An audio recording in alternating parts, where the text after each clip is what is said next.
되겠습니다. 즉 확정해가 쓸 수도 있어요. 법 규정에 맞춰서. 반면에 네 번째입니다. 지하층 바다면적 계산할 때 용적률 계산 그 의미가 무엇인가? 2분의 1이 제일 잘 나오니까 지하층 이해할 때 일단 그림 그려서 설명을 드리겠습니다. 자, 이어서 우리는 기본 강의 32강이 되겠습니다. 32강은 제9절 하자 심사 분쟁 조정위원회입니다. 약간 내용이 길지만은 기본 강의니까 가장 기본적으로 시험 문제 잘 나올 부분을 갖다가 위주해서 설명을 드리겠습니다. 첫째, 위원회 설치, 담보 책임하고 하자 보호수 등과 관련 심사 조정하기 위해서 하자 심사 분쟁 조정위원회를 두는데 보통 조정위원회는 시공부에 두는 경우가 거의거든요. 근데 여기는 그렇지 않습니다. 여기는 국토교통부에 둔다. 이게 핵심입니다. 국토교통부에 둔다. 그다음 위원회 구성입니다. 위원회 구성은 거기 읽어보시고요. 읽어보시고 특별히 위원회는 위원장 1명 포함해서 50명 이내 위원이네요. 그리고 위원장은 국토교통부 장관이 위원 중에서 임명한다. 그다음에 이제 분과위원회도 있죠. 5개 이내 분과위원회가 있고 인원수는 10명 이상 15명 이내 위원을 구성하네요. 또 소위원회도 있어요. 보니까 분과위원회는 또 소위원회를 또 두게 되거든요. 이때는 5개 이내 소위원회를 두게 되고 이때 인원수는 5명 이내 위원을 구성하면 되겠습니다. 그 다음 위원회 위원입니다. 이건 좀 나올 수 있는데 일단은 국토교통부 장관이 임명하는 위촉하는데 그들이 누가 되느냐 좀 나올 수 있습니다. 넘어가서 봅시다. 넘어가서 보니까 모두 7가지가 있는데 그 중에서 중요한 거 짚어드리면 거기 2번에 공인된 대학이나 연구기관에서 그 다음입니다. 조교수가 아닙니다. 부교수 이상, 조교수가 아니라 부교수 이상 또는 이에 상당하는 직이 된다. 그래서 조교수가 아니라 부교수라는 거 아시고 그 다음에 3번이 굉장히 중요한데요. 판사, 검사, 변호사 자격을 취득하는 6년 이상 종사한 사람인데 이들은 7명 이상이 포함되어야 됩니다. 그 얘기는 다시 전 페이지로 내려가면 제일 밑에 나오는데 동남의 3에 해당하는 자가 7명 이상 포함되어야 한다라고 그 전 페이지 밑에 있습니다. 어쨌든 그래서 이 위원 중에서 즉 50명 이내 위원 둘 때 그때 7명 이상이 어느 친구들이 포함되어야 되냐니까 거기 3번에 판사, 검사, 변호사 자격을 취득한 후 6년 이상 종사한 사람이 7명 이상 있어야 된다. 꼭 기억하시고 그 다음에 중요한 것이 5번입니다. 소장님, 주택관리사로서 공동주택관리 소장으로서 몇 년 이상 근무하신 분? 10년 이상 근무하신 분. 이걸 뭐 5년 이상 그럼 틀린 거예요. 10년 이상 이렇게 그 7가지 나머지 7가지도 아시면 좋겠습니다. 그 다음에 이제 임기도 좀 아셔야 돼요. 거기 위원장과 공무원이 아닌 위원의 임기는 2년으로 하되 2년입니다. 보통 공무원이 아닌 임기가 위원에 따라서 3년이 되는 경우가 있어요. 여기는 2년입니다. 2년으로 하되 연임할 수 있으며 보궐위원회 임기는 전임자의 남은 기간을 한다. 우리가 보궐선거하면 남은 기간만 하는 거죠. 그럼 마찬가지입니다. 우리가 회장 선거할 때 회장이 유고로 갑자기 돌아가셨다 그러면 보궐선거 하잖아요. 이때 이제 나머지 기간만 하죠. 그다음 위원회 업무 하셔야 됩니다. 4번. 위원회 업무는 거기 6가지 업무를 한다. 주로 이제 하자자가 됩니다. 하자 보수, 하자 담보 이런 말이 들어갑니다. 1번 하자 판정 여부, 2번 하자 담보 책임 및 하자 보호수 등에 대한 공동택의 입자 등과 사업체 간의 분쟁. 3번 하자 책임 범위 등에 대해서 사업체, 설계자, 감리자 간에 발생하는 분쟁 조정 등등 모두 6가지가 위원회 사무가 되겠습니다.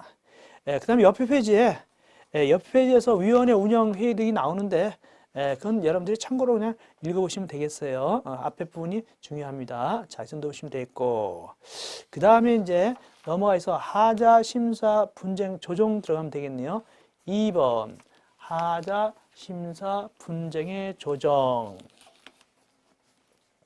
그러면 이 위원회는 조정 신청 받았단 말이죠. 받았으면 며칠 내에 이걸 조정을 해줘야 되느냐. 아니 그런 얘기죠. 거기 보니까 60일 이내, 60일 꼭 외워야 됩니다. 60일 이내에 하셔야 되고 다만 공용 부분 하자는 90일로 합니다. 보통은 60일, 공용 부문 하자는 90일, 그 다음에 흠결 보증 기간 및 하자 감정 기간은 산입하지 아니한다. 이거 아시면 되겠습니다. 그리고 이제 연장도 가능해요. 바로 밑에 연장. 이때 1회 안에서 연장할 수 있으며 며칠? 그 기간은 30일 이내로 한다. 이거 1회 안에서 연장 기간은 30일이 되겠습니다. 이 정도 하시면 되겠네요. 그 다음에 다른 건 나중에 우리가 심화 강의할 때 좀 보면 되고요. 일단 중요한 건 다 해드렸어요.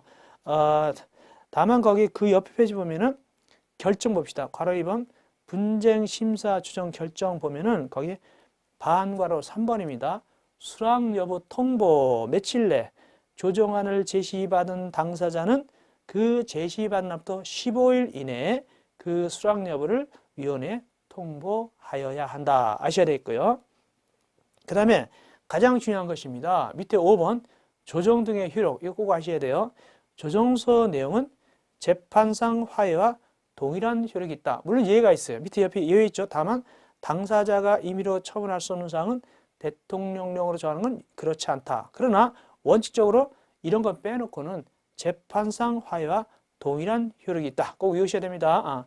보통 일반적인 위원회는 재판상 화해와 같은 효력이 있는 게 아닙니다. 보통 합의가 된 걸로 본다 그래요.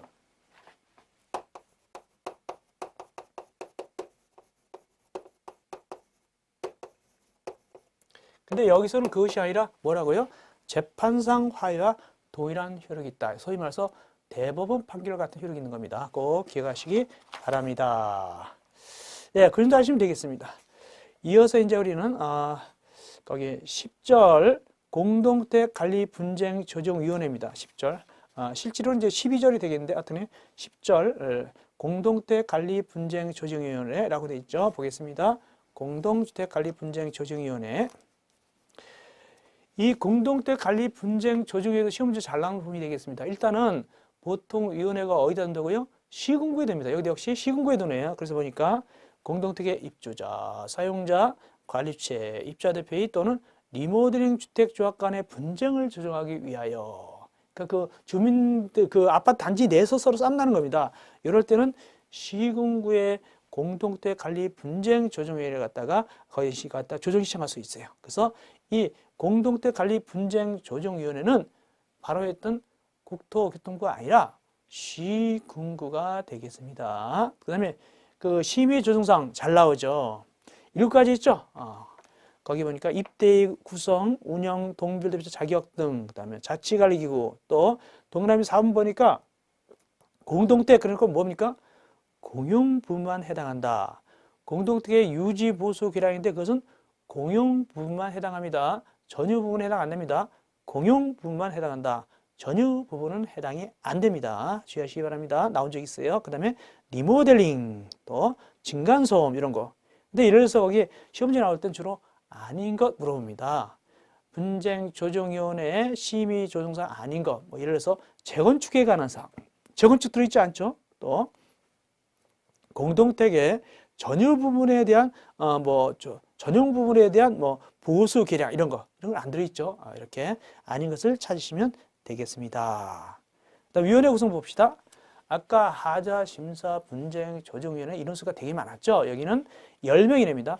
위원장 1인 포함해서 10인 이내 위원이고, 그 다음에 거기 박스 안에 좀 아셔야 돼요. 이때 그 위원은 지방자치단체장이 위촉 또는 임명하게 되는 거예요.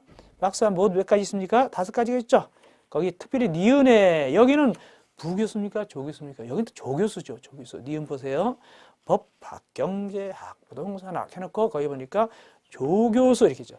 부교수가 아닙니다. 조교수입니다. 그 다음에 또 우리가 리을도 아셔야 돼요. 리을 보니까 주택관리사로서 몇 년 이상 근무하신 분? 5년 이상 근무하신 분. 여기 10년이 아닙니다. 아까 하자, 심사, 분쟁, 조정위원회는 10년 이상이었잖아요. 여기는 그것이 아니라 5년 이상이 되겠습니다. 그 다음 위원장. 위원장은 지방자치단체장이 지명하게 되는데 이때 아실 거 아까 하자, 심사, 분쟁, 조정위원회에서 공무원이 아닌 자의 임기는 2년이라 그랬거든요. 여기는 3년입니다. 임기는 3년이다. 아하. 공동택관리분쟁조정위원회에 있어서 공무원이 아닌 자의 임기는 3년이구나. 이거 아시기 바랍니다. 그 다음에 조정 효력도 아셔야 돼요. 밑에 3번. 아까 하자, 심사, 분쟁, 조정위원회에서는 조정되면 뭐 있죠? 재판상 화해와 같은 효력을 준다 그랬잖아요. 여기 그렇지 않습니다. 여기는 어떤 효력을 줍니까? 거기 보니까 조정조서와 같은 내용의 합의가 성립된 걸로 본다. 여기서는 또 합의가 성립된 걸로 본다고 나옵니다. 공동택관리 분쟁조정위원회에서는 합의가 성립된 걸로 보는 것이 재판상 화의가 아니다. 꼭 아셔야 되겠습니다. 그 다음 페이지 올라가셔서 공동택관리분쟁 상담 지원 이게 나오죠. 그건 읽어보시면 될 거예요. 별건 아니고 그 다음에 이제 주택의 전문관리 갑니다. 주택의 전문관리. 첫째, 주택관리업자. 여러분들 주택관리업자가 나왔다는 것은 무엇을 의미하는 것일까요? 그것은 위탁관리를 얘기하는 거예요. 이 업자가 돈 벌려고 그러면 누구한테 등록하고 돈 벌어먹느냐 그런 얘기입니다.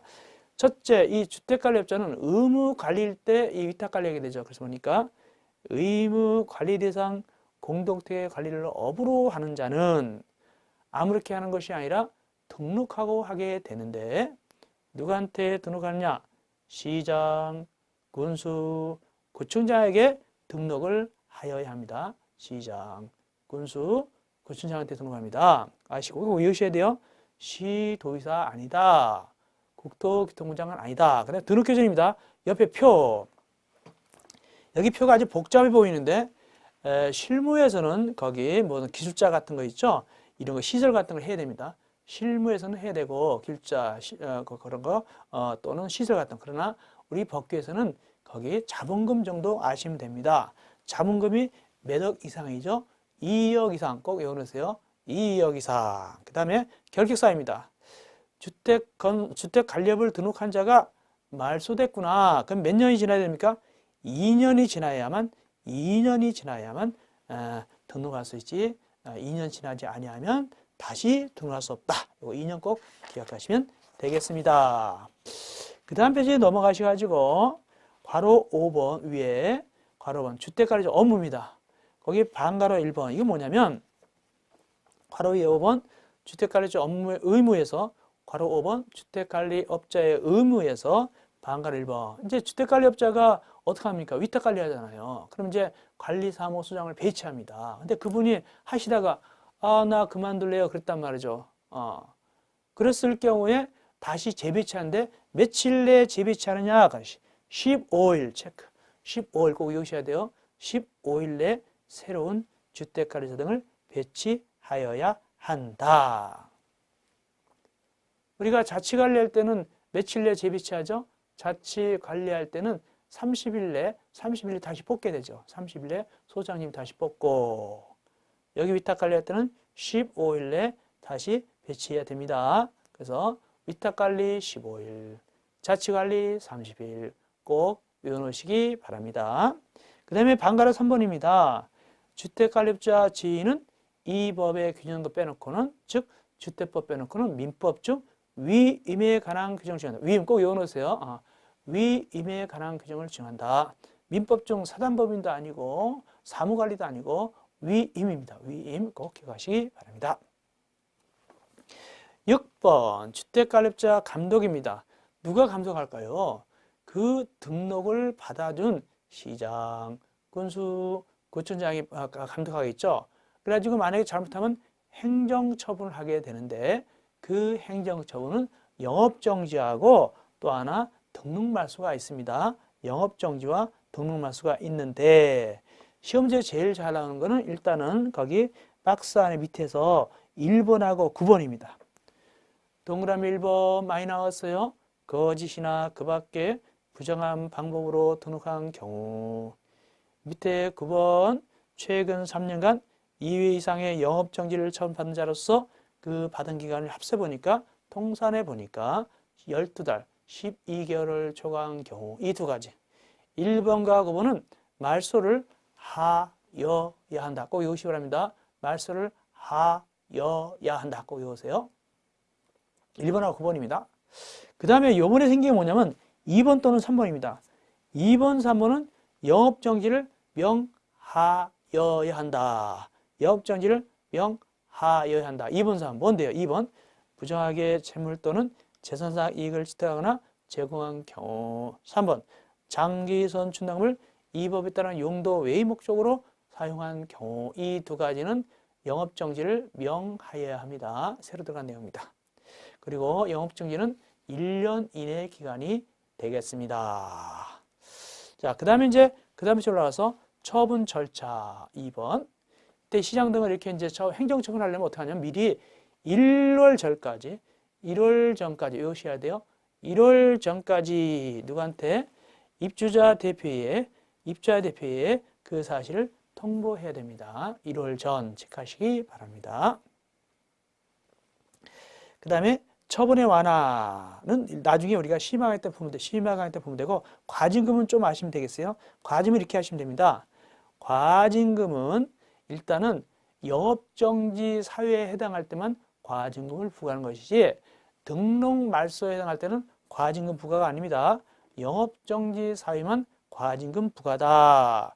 등록 말소는 과징금 부과할 수 없다. 이렇게 하시면 되겠습니다. 그래서 영업정지에 가름하여 이렇게 되는 겁니다. 영업정지를 가름해서 과징금 부과인데 그것은 1천만 원 이하입니다.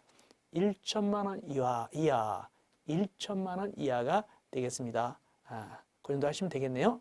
자, 이어서 그 다음 페이지로 가시면 되겠습니다. 주택관리업자들 만족도 평가. 이제 그 국토교통부 장관은 그 아파트 단지 만족도 평가에서 결과를 공개할 수 있는데, 이때 그 자세한 내용 거기 기역, 니은, 디귿이 있죠? 이런 것들은 뭐 아주 중요한 부분 아니기 때문에 나중에 심화 강의할 때 좀 봐드리겠습니다. 이어서 2번. 주택관리사 등, 나올 수 있죠? 첫째, 주택관리사 등이란 뭐냐? 주택관리사하고 보호를 합쳐서 주택관리사 등이라고 부른다. 마치 우리가 입주자하고 사용자 합쳐서 입주자 등 부르듯이 주택관리사와 주택관리사 보호를 합쳐서 주택관리사 등이라고 부르는데, 보통 사중심이냐 보호중심이냐?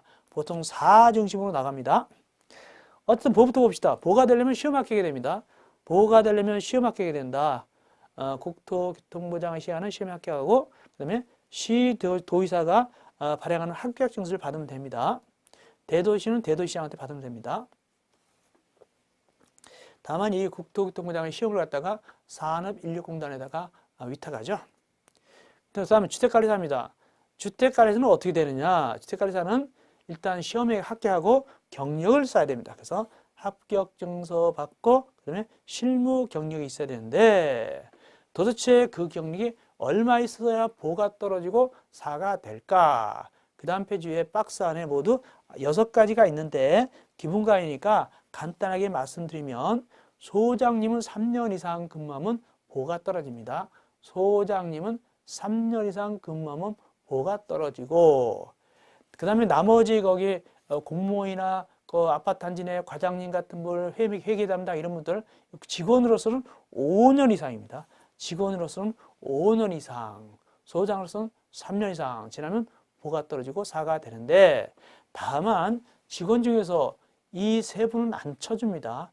누구는 안 쳐주냐? 거기 동그라미 2번, 박스 안에 동그라미 2번에 보니까 관리사무소 직원 해놓고 괄호 열고 경비원, 청소원, 소독원은 제외한다.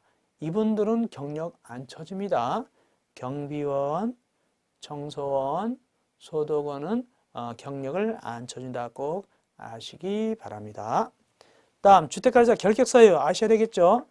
결격사유에서 중요한 게 뭐냐면 1번에 거기 금치산자 또는 한정치산자라고 되어 있는데, 원래는 이것이 2013년 7월 1일부터 피성년 후견인 피한정 후견 이렇게 변해야 되겠죠. 근데 아직까지 이 법을 안 고쳐놨기 때문에 그냥 이대로 해놓은 겁니다. 근데 주의할 것은 그 동그라미 1번에서 미성년자는 안 들어있습니다. 미성년자는 결격 사유가 아니다는 사실을 꼭 아시기 바랍니다. 미성년자는 결격 사유가 아니다. 그 나머지 우리가 앞에서 봤던 거 비슷비슷하죠. 근거 이상 실형서 받고 2년 지나지 않은 자. 3번 집행유예기간 중에 있는 자. 그런데 5번도 주의해야 됩니다. 우리가 앞에서 등록사업자 같은 경우 말소되면 2년이 지나지 않은 자 그랬거든요. 근데 여기는 주택관리사 등이 자격이 취소되면 동그라미 5번입니다. 2년이 지나지 아니한 자가 아니라 3년이 지나지 아니한 자, 3년이 지나지 아니한 자 이렇게 나갑니다. 주의하시기 바랍니다. 여기는 3년입니다. 그 다음에 옆에 가서 그 다음에 넘어갑시다. 괄호 2번 감독. 누가 감독할까요? 시도의사가 감독하게 되는데 이때 자격정지와 자격 취소가 있습니다. 시도의사가 합격증 내주잖아요. 또 자격증 내주기 때문에 이때 자격정지와 자격 취소가 있게 되는데 자격정지는 1년 이내 기간이고 자격 취소는 자격 취소가 있긴 있는데 여기 다 해당되는데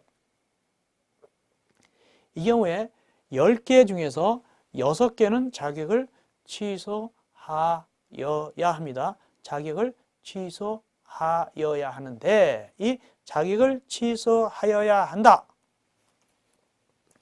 이것이 시험 문제 많이 나왔어요. 그래서 거기 자격을 취소하여야 한다를 갖다 동그라미 쳐드릴게요. 거기 1번 거짓이나 그 밖에 3번 결격사유에 해당이 될 때 그 다음에 5번, 6번, 7번, 8번입니다. 그래서 1, 3, 5, 6, 7, 8. 이 6개 꼭 외워놔야 됩니다. 이 6개 잘 나왔어요. 이건 뭐라고요?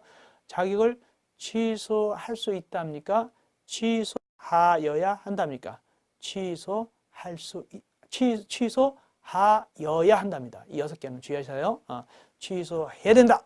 6가지. 1번, 3번, 5, 6, 7, 8. 꼭 기억하시기 바랍니다. 그 다음에 이제 옆에 페이지 보면은 처분 기준이 나오는데 굉장히 복잡해 보이죠? 이런 건 나중에 심화 강의할 때 일부를 좀 봐드리면 됩니다. 그리고 그 다음 페이지에 개별 기준도 마찬가지고요. 이런 것도 이제 실무 같은 데서 조금 나오는 경우가 있어요. 이어서 옆 페이지 가서 3번 관리사무소장 요거 소장 시험 문제 잘 나오죠? 천천히 봐드릴게요. 관리사무 특별히 이제 손해배상 때문에 그 보증보험 같은 거 이거 시험 문제 아주 잘 나옵니다. 2015년도 나왔고 2014년도 나왔고 그전에도 제일 많이 나왔어요. 그래서 관리사무소장은 그거 있죠? 이거 손해배상을 갖다가 보장하는 거 있죠? 이것이 제일 중요합니다. 봅시다. 배치. 의무관리대상 공동택을 관리하는 다음에 내 친구들은 내 친구 박스입니다. 입주자 대표의 임대사업자, 관련물을 인계하는 사업체, 주택관리 이 네 친구들은 주택관리사를 소장으로 배치하는 게 원칙입니다. 주택관리사 위주입니다. 그러나 다만 500세대 미만일 때는 보도 배치할 수도 있습니다. 500세대 미만은 4에 가름하여 보를 배치할 수도 있다. 그리고 관리사무소장 보조자로서 주택관리사 등을 배치할 수 있다. 소장 보조자 중에도 주택관리사나 보가 있을 수 있다는 얘기입니다. 업무 이거 많이 나오죠. 업무 잘 나옵니다. 근데 업무 자체가 시험지 나오면 그렇게 어려운 건 아니에요. 왜? 우리가 보통 아파트에서 그 관리소장이 하는 일들이니까 몇 가지 봐드릴까요? 기업, 입대해서 의결하는 다음 각 업무, 공동택 운영 관리 유지 보수 교체 개량, 뭐 당연한 거 아니겠습니까? 뭐 관리비 장기전 충당금, 그밖에 경비 청구 수령 등등등, 하자 발견, 하자 보호 청구 다 우리가 일반적으로 아는 것들이죠. 근데 거기 좀 특별한 게 있어요. 거기에 4번의 니은 안전관리계획 조정입니다. 안전관리계획 이건 약간 어려운 거예요. 나오진 않았지만 이게 하는 거예요. 안전관리계획 조정은 관리사무소장이 합니다. 몇 년마다? 3년마다 조정하되 여건상 필요하여 소장이 입대 구성 과반수 서면 등이 올 때는 그때는 3년이 되기 전에도 할 수가 있습니다. 그 다음에 거기 바로 밑에 당구장 표시 이게 중요합니다. 소장은 재판상 재판회를 둘 다 대리할 수 있는 재판상 대리도 할 수 있고 재판외 행위도 대리할 수 있습니다. 소장이. 그래서 소송 걸면은 원고 입주자 대표의 소송 대리인, 관리사무소장 김말동 이렇게 대리할 수 있습니다. 재판 나갈 수 있단 말이죠. 대리해가지고. 그래서 재판상도 할 수 있고, 재판에 행위도 할 수 있고요. 누굴 대리해서? 입주자 대표를 대리해서. 그 다음에 소장은 선량한 관리자의 주의로 직무를 수행해야 된다. 그래서 관리사무소장은 소위 말해서 민법상 선량한 관리자의 주의무가 있습니다. 넘어갑시다. 배치 신고 이거 아셔야 됩니다. 그래서 이제 소장은 시험지 나왔어요. 누구한테 배치하느냐? 누구한테 배치하냐? 시장, 군수, 구청한테 배치 신고합니다. 그래서 소장은 시장, 군수, 구청장한테 배치 신고합니다. 이거 나왔고 시장, 군수, 구청장. 근데 어떤 내용을? 배치 내용과 집행에 사용할 직인을 신고합니다.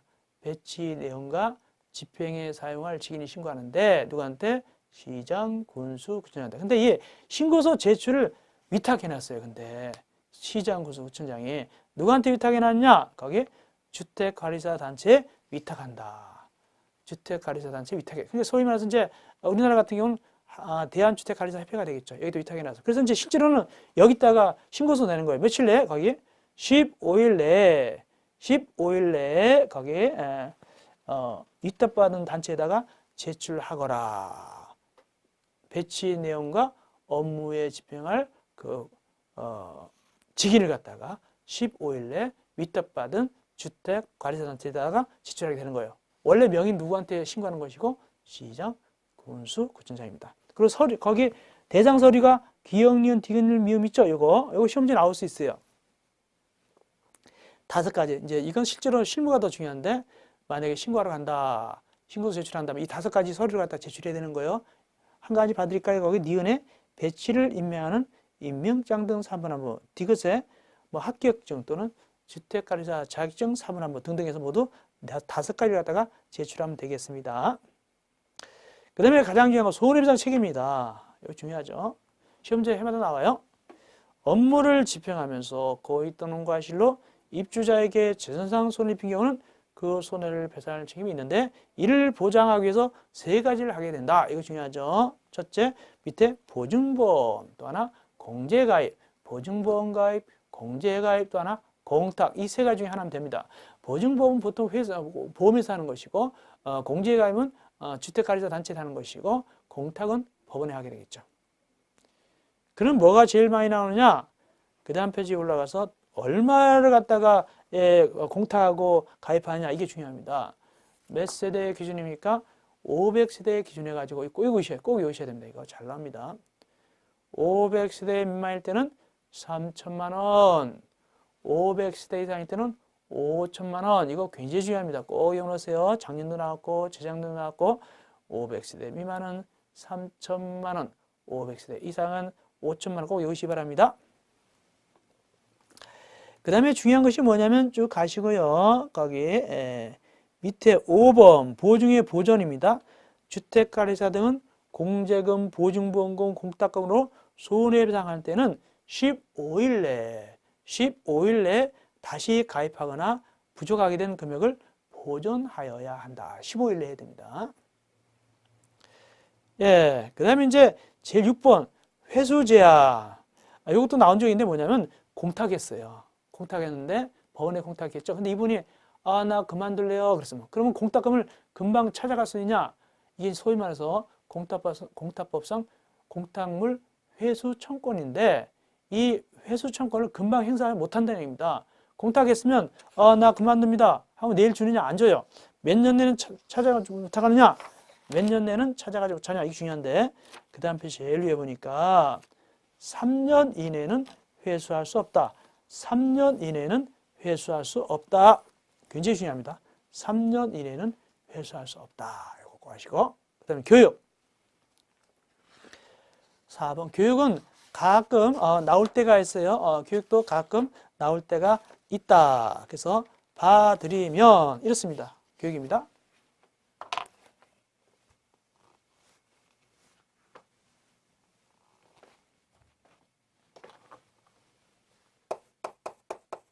교육은 원래 명의가 누가 시키냐면 명의는 시도지사입니다.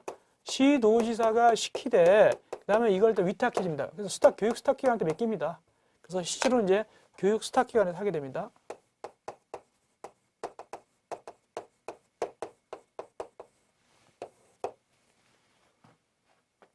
그럼 누가 교육받느냐?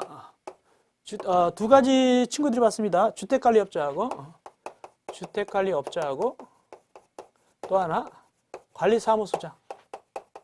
관리사무소장이 받게 됩니다. 몇 년에 받느냐? 1년 내에 받게 됩니다. 원칙적으로 1년입니다. 주택관리업자는 등록한 날부터 1년이고 소장은 배치된 날부터 1년이 되겠습니다. 그 다음에 이 교육기간 굉장히 중요합니다. 이거 교육기간이 전에는 얼마 전에는 4일이었어요. 4일. 근데 지금 바뀌었습니다. 4일이 아니라 이거 굉장히 중요합니다. 이제 한 달 전인가 두 달 전에 바뀐 거 이거 4일이 아니라 3일로 한다. 교육기간은 3일이 되겠습니다. 이게 핵심입니다. 자, 이렇게 해놓고 우리 교재 분수 좀 설명드릴게요. 보니까 주택관리업자하고 소장은 시도사로부터 교육받는다. 이때 소장으로 배치되려는 자가 미리 받을 수도 있어요. 미리 받으면 나중에 받는 걸 안 받아도 된다. 즉 교육 의무를 이해한 걸로 봅니다. 미리 받으면은 원래는 1년 내에 받도록 되어 있는데 미리 받을 수 있어요. 소장은 배치되기 전에. 그 다음에 실제로 누구한테 교육받느냐? 교육 수탁기관에 받게 됩니다. 맡긴 기관한테 받게 되고 이때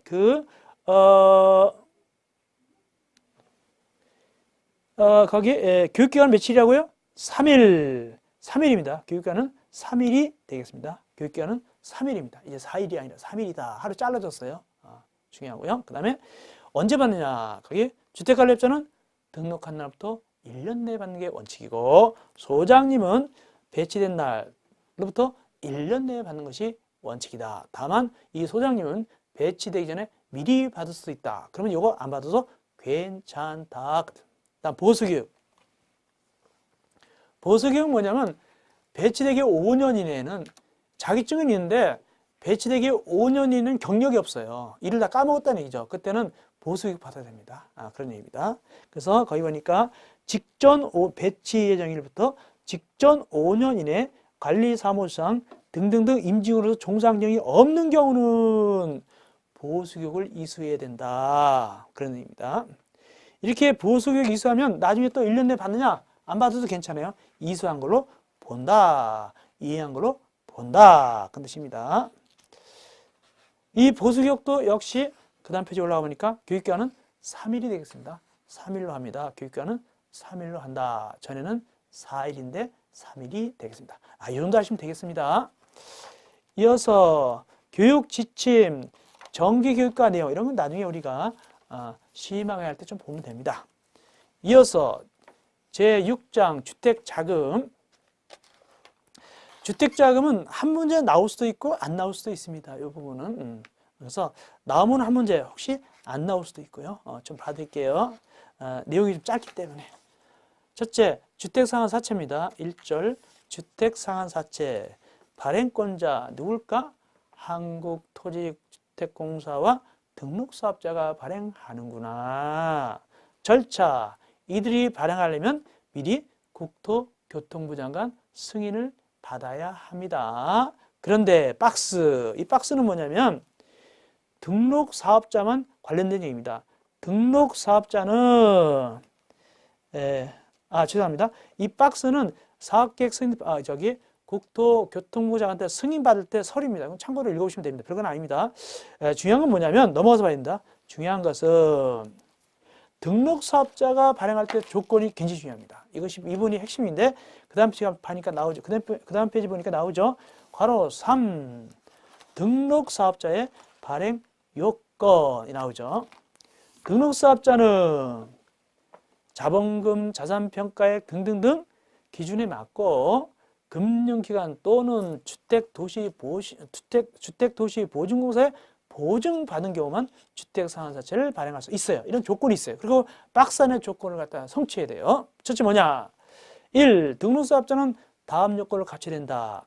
기억, 법인으로서 자본금이 5억 이상일 거. 그러니까 등록사업자 개인도 있거든요. 개인은 안 됩니다. 여기는 법인만 되고. 두 번째, 건설산업교법에 의한 건설 등록을 한 자일 것. 세 번째, 최근 3년간 연평균 300세대 이상일 거. 그 다음에 2번입니다. 발행 규모입니다. 발행 규모는 3년간 연평균 주택 건설 호수 이내만 발행할 수 있습니다. 근데 왜 발행 규모를 갖다 몇 천억, 몇 억 이렇게 하지 않고 왜 호수로 얘기했을 것인가? 왜 호수로 얘기했나? 이 주택 상한 사채는 그 사채를 산 사람한테 돈으로 돌려주는 것이 원칙이 아니라 아파트 같은 걸 지어서 줍니다.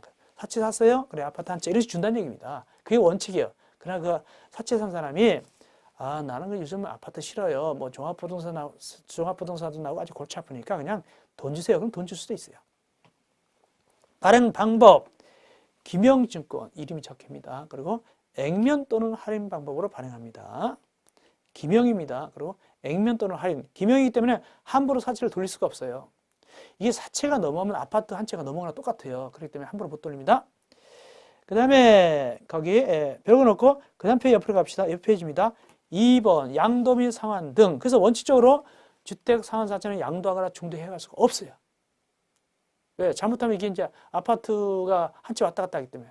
그러나 예외적으로 박스 안의 경우 세 가지는 괜찮습니다. 1번 세대주의 근무 또는 생업상 사정이나 질병 등으로 인해서 세대원 전원이 다른 행정으로 이사한다. 두 번째, 세대원 전원이 상속에 의해서 취득한 주택으로 이전한다. 셋째, 외국 나가거나 또는 2년 이상 해외 처리할 때, 해외로 이주하거나 2년 이상 해외 처리할 때, 이 세 가지. 요 세 가지는 예외적으로 양도하거나 중도해야 할 수도 있어요. 그래서 만약에 이렇게 해약된다 하더라도, 중도 양도된다 하더라도 특별히 양도할 때는 2번입니다. 기명증권이기 때문에 거기 보니까 사채권자의 명의 변경은 취득자의 성명과 주소를 사채부에 기록하는 방법을 하며 거기에 채권의 성명 같은 게 기록되지 아니하면 사채 발행자하고 제3자한테 대항할 수 없다. 왜? 기명증권이니까. 세 번째, 사채를 발행한 자는 발행 조건에 따라서 뭐를 주라고요? 아파트 같은 주택을 건설해서 사채권자한테 상환하는 게 원칙입니다. 다만 누가 원하기를 거기에 사채권자가 원할 때는 주택 상환사채 원리금을 현금으로도 상환할 수 있다. 그러면 이 주택 상환기간은 몇 년이냐? 3년 꼭 이거 보세요. 주택 상환사채 상환기간은 3년을 초과할 수 없다. 3년 꼭 이거보세요. 3년을 초과할 수 없다. 이 경우 상환기간은 주택 상환사채 발행일부터 주택이 어느 날까지다? 공급계약 체결까지 기간이다. 이것은 이제 분양계약 체결까지 기간입니다. 공급계약 체결까지 기간이 바로 3년이다. 이렇게 보시면 됩니다. 예, 그림도 보시면 되겠습니다. 이어서 제2절 국민주택사업특별회계. 이건 지금까지 한 번 나왔어요. 한 번 나왔는데 일단은 누가 이 국민주택사업특별회계를 설치할까? 지방자치단체가 설치합니다. 그 다음에 이 설치할 때 돈을 어떻게 마련할까? 재원마련. 이것이 한 번 나왔어요. 재원마련이. 다음 중 국민주택사업특별회계 재원마련에 들어가지 않는 거 이렇게 나왔어요. 그거 총 8가지가 있죠. 참고로 보시고요. 답은 뭐였냐면 종합부동산세로 조성된 자금. 여기 종합부동산세는 안 나오죠? 이런 식으로 한번 나온 적이 있다. 나오면 읽어보시면 되겠습니다. 그 다음에 제3절 입자저축.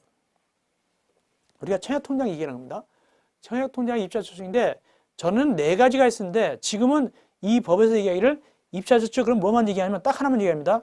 주택청약 종합저축만 말합니다. 주택청약 종합저축만 말한다. 전에는 청약보험, 청약예금, 또 청약저축, 이거 또 주택청약 종합저축 이렇게 4가지가 있었는데 이제는 주택청약 종합저축만 얘기합니다. 여기 입자저축은 한 가지. 이게 옛날에 맞는 통장이죠. 이것만 얘기합니다. 참고를 하시면 되겠습니다. 자, 이어서 우리는 이제 제7장 마지막 부분이네요. 주택법의 보충과 벌칙입니다. 협회. 협회는 2개가 있어요. 주택사업자단체, 즉 주택을 짓거나 대지를 조성하는 자. 또 하나 주택관리사단체, 즉 아파트 관리하는 단체. 이 2가지가 있습니다. 그리고 협회는 법인입니다. 법인이면 여러분 민법 알다시피 민법에서 봤다시피 등기되잖아요. 거기 보니까 주된 사무소지에 설립 등기를 함으로써 성립한다. 왜? 법인이니까. 밑에 동그라미 4번입니다.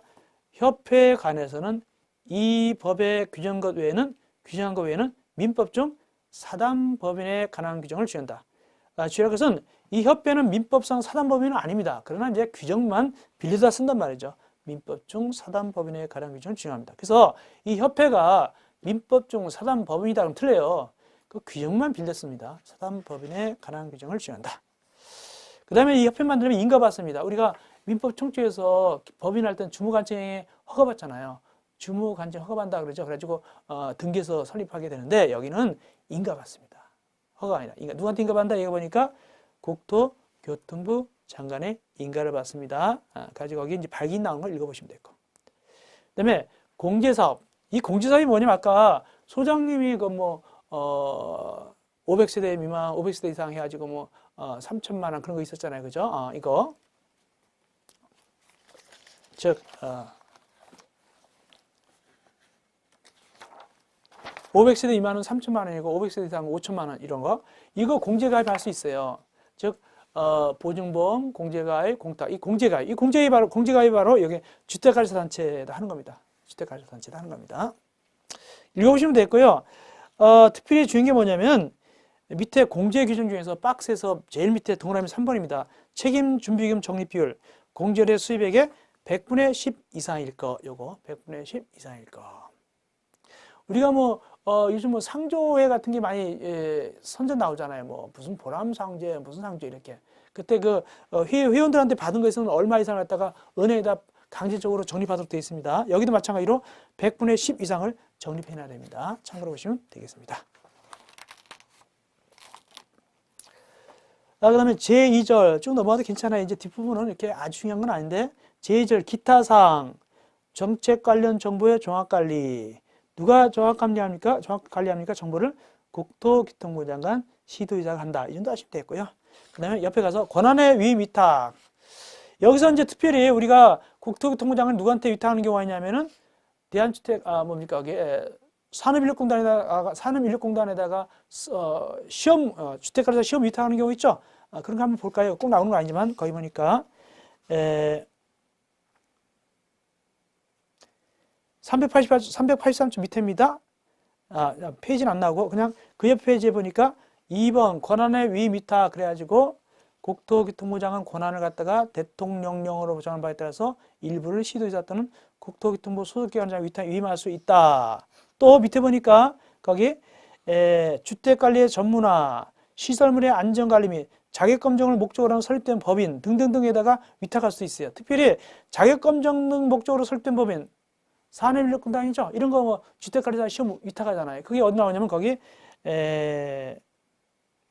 9번에 동그라미 9번입니다. 박스 안에 동그라미 9번 보니까 제56조 1항에 따른 주택관리사부 자격시험의 시행 나오죠. 이런 거 위탁할 수 있죠. 그래서 실제로 시행은 국토교통부 장관이 하지만 실제로는 누가 그걸 갖다가 시험을 보게 합니까? 주관은 일단 국토교통부 장관이면 실제 시험은 누가 한다고요? 산업인력공단에서 하게 되겠죠. 그래서 우리가 시험 볼 때 산업인력공단에다가 이렇게 인터넷으로 이렇게 접수합니다. 넘어갑시다. 나머지는 큰 적 없고요. 그림도 보시면 되겠습니다. 그 다음에 우리 어디 가냐면 쭉 가시고 벌칙 좀 봅시다. 벌칙. 좀 몇 페이지 넘어가서 벌칙. 제4절 벌칙. 벌칙이 자주 나오는 건 아닌데 어쩌다 한 문제 나오는 경우가 있어서 좀 봐드립니다. 벌칙. 벌칙 중에서 거기 6번에 가면 3년 이하의 징역 3천만 원의 벌금이 나옵니다. 3년 이하의 징역 3천만 원이야 벌금. 요거 아이씨 네 가지가 있어요. 1번 39조 1항을 위반한 자. 2번 전매할선. 1번에 39조 1항이 뭐냐면 주택 공급 취소 교량 금지 위반입니다. 주택 공급 취소 교량 금지 위반. 즉 남의 통장 사 가지고 남의 딱지 사 가지고 분양받는 거 있죠. 요걸 얘기합니다. 이걸 위반할 때 3년 이하 3천만 원이고 2번이 뭐냐면 전매. 무단 전매. 이게 바로 3년 이하 3천만 원 벌금이고 3번하고 4번은 뭐냐면 리모델링 할 때 시공자 선정 요건을 위반했을 때 리모델링 할 때 시공자 선정 요건을 위반했을 때 이게 3번, 4번입니다. 이 네 가지가 3년 이하 징역 3천만 원 이하의 벌금이 되어 있고요. 그 다음에 또 이제 뭘 정하냐면 거기 2년 이하 2천만 원이 돼 있죠. 2년 이하 2천만 원도 있고요.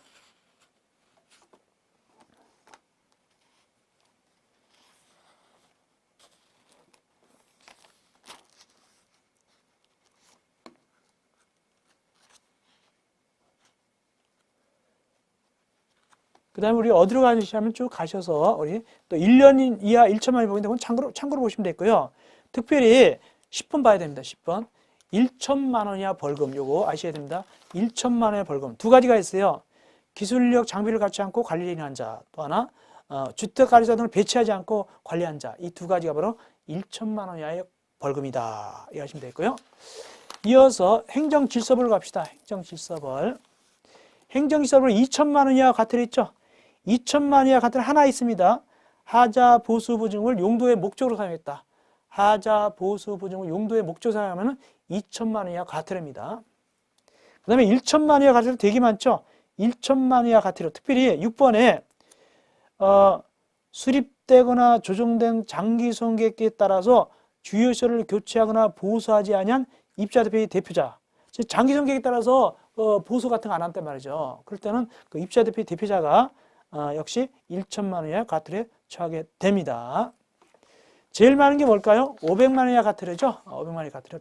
대표적인 거 몇 개 봅시다. 예를 들어서 12번 장기선 충당물을 적립하지 아니한 자 500만 원 이하 과태료. 좀 약한 것 같아요. 또 거기 15번 교육을 받지 아니한 자. 아까 교육받도록 돼 있었죠. 이거 여기 교육받는 이런 거 이것도 역시 500만 원 이하 과태료죠. 예. 기타 등은 여러분들이 참고로 보시면 되겠습니다. 예. 자, 이렇게 해서 우리가 주택법을 끝냈습니다. 주택법은 약 14문제가 나오고 그중에서 한 6문제 내외가 주관식 단답형 나오고 나머지 8문제 내외가 객관식 나오게 되겠습니다. 고생하셨습니다. 우리 이제 쉬었다가 우리 33강에서는 이제 드디어 민간 임대주택에 관한 특별법을 하게 되겠습니다. 이것은 저는 임대주택법이었는데 새로 볼 완전히 100% 전면 개정한 겁니다. 새롭게 작년과는 전혀 다른 내용을 하게 되겠습니다. 33강에서 뵙겠습니다.